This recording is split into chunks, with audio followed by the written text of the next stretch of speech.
Hello les amis, j'espère que vous avez la forme, j'espère que vous avez la pêche. On se retrouve aujourd'hui pour une nouvelle vidéo. Il s'agit d'une vidéo sur les 6 secrets, sur comment se faire des amis. Alors, ces 6 secrets ne seront pas basés cette fois-ci sur... ne seront pas basés comme on le pense en fait, sur comment se faire des amis et influencer les autres de Dale Carnegie. C'est pas tiré de ce livre-là, c'est tiré du livre La magie de s'auto-diriger. Mais avant ça, je vous signale que vous avez d'autres vidéos qui existent sur la chaîne. Je le mets en type, la vidéo comment agir de façon plus humaine. Alors je le fais pour une question de bonne pratique, mais en tout cas, je vous le dis aussi que voilà, il y a énormément de vidéos pour avoir plein de types qui pourront vous aider dans votre développement personnel. En outre, ce que je vous propose avant de regarder une vidéo X ou Y, c'est de d'abord regarder ma vidéo sur la mémoire photographique. Pourquoi? C'est parce que si vous améliorez votre mémoire, si vous connaissez les stratégies de mémorisation, vous allez pouvoir bien retenir ce que je vous explique et de ce que les autres expliquent aussi de manière générale. Donc je vous invite à voir cette vidéo d'abord. Elle est en description ou en message, en premier message épinglé. Je l'ai épinglé. Vous pouvez trouver donc la fameuse vidéo sur comment avoir une mémoire photographique. C'est pas tout à fait une mémoire photographique en fait, disons ça l'est pas du tout en fait.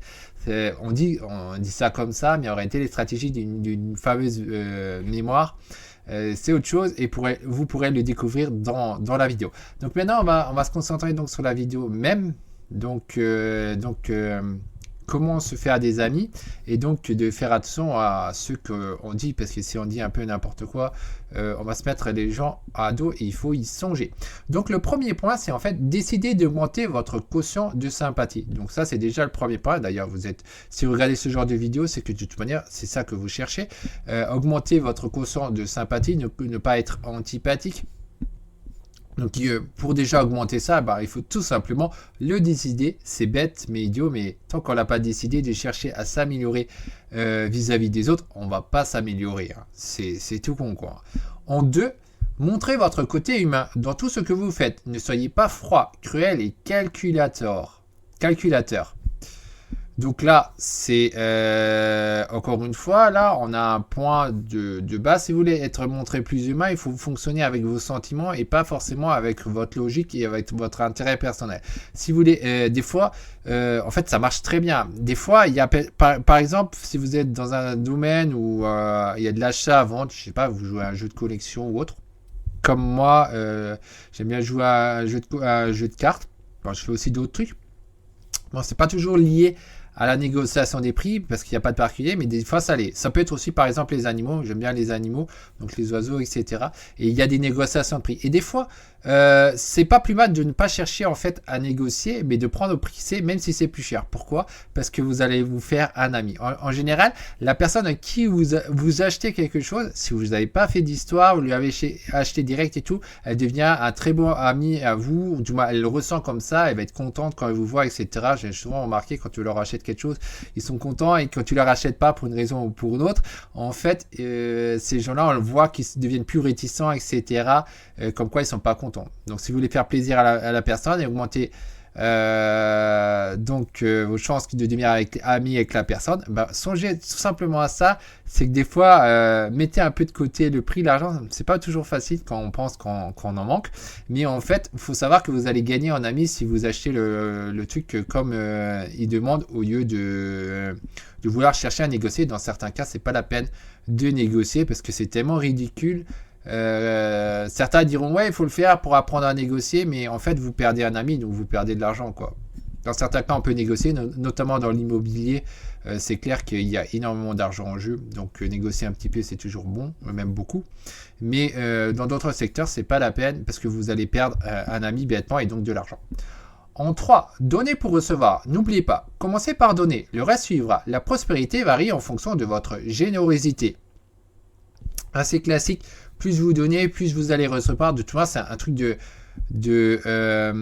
comment on appelle ça, de persuasion, la réciprocité. Quand vous donnez quelque chose, les gars, ils ont ce besoin de vouloir vous faire un retour.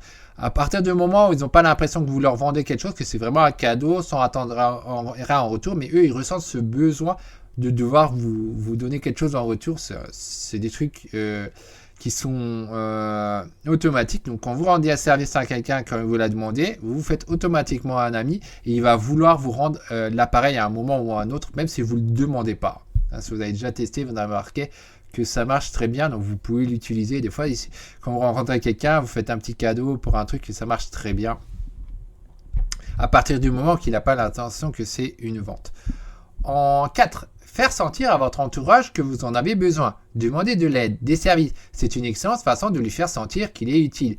Donc là, encore une fois, si vous voulez faire des amis, au lieu de les dénigrer, mettez-les en valeur.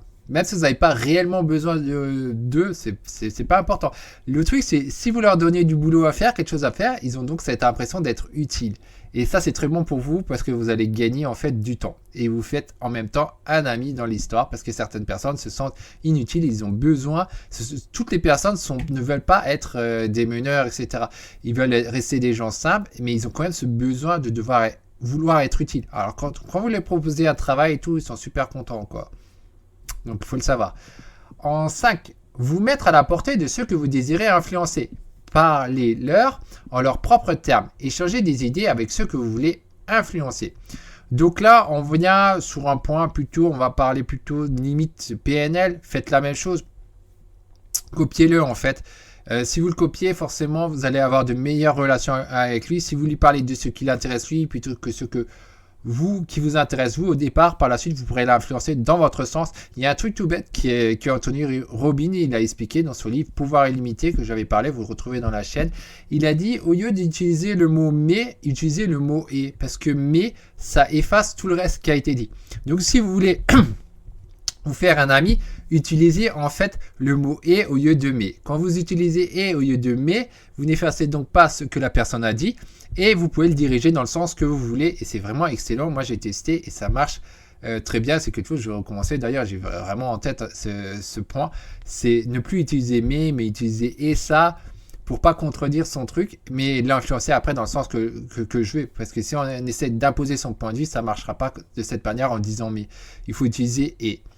Ensuite, en 5, vous mettre à la portée de ceux que... non, ça je l'ai déjà fait. Il y a en bas, on est à la dernière étape, le 6. Ne jamais dévoiler un secret. Devenez le confident de ceux qui vous entourent et vous gagnerez leur respect et leur loyauté. Donc ça, c'est tout à fait évident. Il ne faut pas, si quelqu'un vous révèle un secret, il ne faut surtout pas le révéler. Alors, selon les personnes, c'est quelque chose de relativement difficile. D'ailleurs, moi-même, c'est le cas. J'aime pas spécialement ça. Donc moi, ce que je fais, c'est que je dis, oui, s'il me pose la question, ouais, peux-tu garder un secret ou quelque chose comme ça, je lui dis qu'il vaut mieux pas. Donc, il comprend très bien. Donc, il va forcément chercher quelqu'un d'autre. Et comme ça, moi, je suis sûr de ne pas me mettre à dos parce que quand vous relevez des choses que la personne vous a relevées secrètement, vous mettez les gens à dos automatiquement. Donc, vous n'êtes pas dans cette phase de vous créer plus d'amis. Donc, il faut pas faire ça. Il faut pas relever les secrets des gens. Donc, je vais vous relire les 6 étapes. Décidez d'augmenter votre quotient de sympathie. Montrez votre côté humain dans tout ce que vous faites. Ne soyez pas froid, cruel et calculateur. Donnez pour recevoir. N'oubliez pas, commencez par donner, le reste suivra. La prospérité varie en fonction de votre générosité. Faire sentir à votre entourage que vous en avez besoin. Demandez de l'aide, des services. C'est une excellente façon de lui faire sentir qu'il est utile. En 5, vous mettre à la portée de ceux que vous désirez influencer. Parlez-leur en leurs propres termes. Échangez des idées avec ceux que vous voulez influencer. Et enfin, en 6, ne jamais dévoiler un secret. Devenez les confidents de ceux qui vous entourent et vous gagnerez leur respect et leur loyauté.